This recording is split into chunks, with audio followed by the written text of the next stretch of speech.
क्या आपको पता है कि दुनिया की सबसे मजबूत अर्थव्यवस्थाओं में शामिल जापान की करेंसी इस समय पिछले करीब 40 साल के सबसे कमजोर स्तर पर पहुंच गई है। एक अमेरिकी डॉलर खरीदने के लिए अब लगभग 162 जापानी येन खर्चने पड़ रहे हैं। यानी डॉलर लगातार मजबूत होता जा रहा है और येन कमजोर होता जा रहा है। हालात ऐसे हैं कि जापान की सरकार बाजार में दखल देने यानी कि करेंसी इंटरवेंशन करने पर भी विचार कर रही है और मजबूर हो गई है ताकि अपनी करेंसी को और गिरने से बचाया जा सके। लेकिन सवाल यह है कि आखिर जापानी येन इतनी तेजी से कमजोर हो क्यों रहा है? क्या इसके पीछे सिर्फ डॉलर की मजबूती है या फिर जापान की अपनी आर्थिक नीतियां भी इसके लिए जिम्मेदार है? और अगर येन की कमजोरी ऐसे ही जारी रही तो इसका असर भारत समेत पूरी दुनिया की अर्थव्यवस्था पर कैसे पड़ सकता है? आज इसी मुद्दे को हम इस वीडियो में आसान भाषा में समझने की कोशिश करेंगे।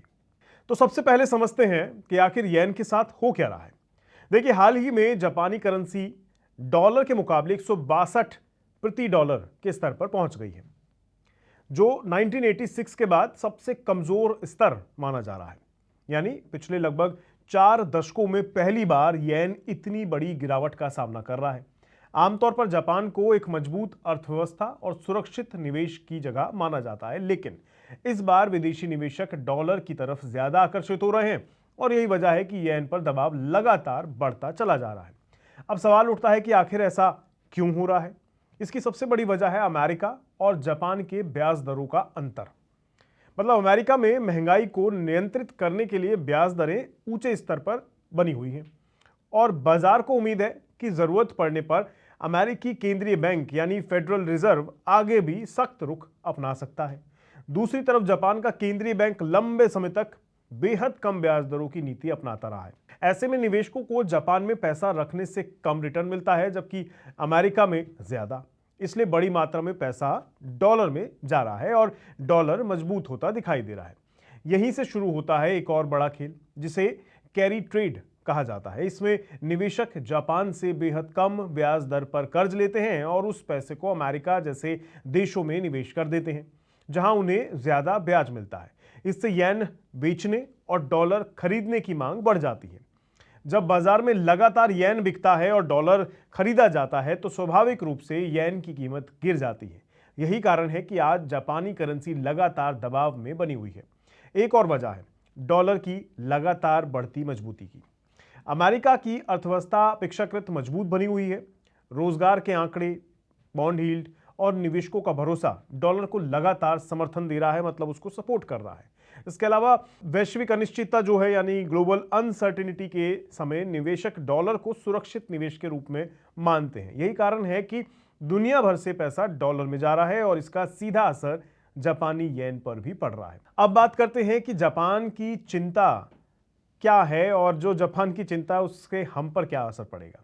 देखिए, कमजोर करेंसी का सबसे बड़ा नुकसान यह होता है कि विदेशों से आने वाला सामान महंगा हो जाता है।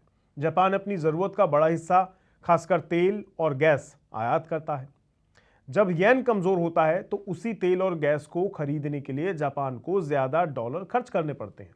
इससे आयात महंगा हो जाता है, कंपनियों की लागत बढ़ जाती है और महंगाई पर दबाव आता जाता है। हालांकि दूसरी तरफ जापानी निर्यातकों को कुछ फायदा भी होता है, क्योंकि उनकी जो वस्तुएं हैं, जो प्रोडक्ट हैं, विदेशी बाजारों में सस्ती हो जाती हैं। लेकिन फिलहाल सरकार की चिंता बढ़ती आयात लागत और घरेलू महंगाई को लेकर ज्यादा है। इसी वजह से अब जापान की सरकार करेंसी इंटरवेंशन पर विचार कर रही है, मतलब करेंसी के अंदर दखल देने पर विचार कर रही है। इसका मतलब है कि सरकार अपने विदेशी मुद्रा भंडार से यानी अपने फॉरेक्स रिजर्व से डॉलर बेच सकती है और बदले में येन खरीद सकती है, ताकि बाजार में येन की मांग बढ़े और उसकी कीमत संभल सके।